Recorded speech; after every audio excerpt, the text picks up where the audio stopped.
கருவில் உள்ள குழந்தையை கலைக்க கோரி துணை மேயர் கொலை மிரட்டல் விடுப்பதாக மாநகர கமிஷனரிடம் கர்ப்பிணி மனைவி புகார் தெரிவித்துள்ளார். கடந்த சட்டசபை தேர்தலில் திருச்சி மேற்கு தொகுதியில் வெற்றி பெற்று அமைச்சரான மரியம் பிச்சை சில நாட்களிலேயே சாலை விபத்தில் பலியானார். இவரது மகன் ஆசிக் மேரா திருச்சி துணை மேயராக உள்ளார்.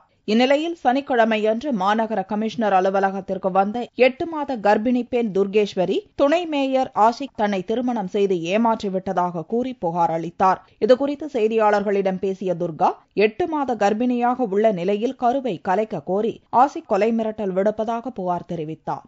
திருச்சிராப்பள்ளியும் மாநகராட்சியும் துணை மேயரா இருக்கிறாங்கண்ணே. ஆஷிக் மீரா 2006 எனக்கு தெரியும்ண்ணே. அவங்க தான் வெட்டி லவ் பண்ணது. இப்போ ஸ்டில்னா நான் தான் ஃபர்ஸ்ட் ஒய்ஃப்ன்றது எல்லாத்துக்குமே தெரியும்ண்ணே. கொலை மிரட்டல் விடுறாங்கண்ணே. எனக்கு இப்போதைக்கு நியாயம் வேணும்ண்ணே. எனக்கு என் குழந்தைக்கு அப்பா அவர் தானே தெரியணும். 2வது நான் தான் ஒய்ஃப்னு ப்ரூஃப் பண்ணணும். எனக்கும் எங்கள் அம்மாக்கும் என் குழந்தைக்கும் பாதுகாப்பு கண்டிப்பாக வேணும் அப்படின்னு துர்கா கூறிய புகாரில் இடம்பெற்றுள்ள உமர் ஏற்கனவே ஒரு கொலை வழக்கில் சிபிசிஐடி போலீசாரால் தேடப்பட்டு வரும் குற்றவாளி என்பதால் மேலும் பரபரப்பு ஏற்பட்டுள்ளது.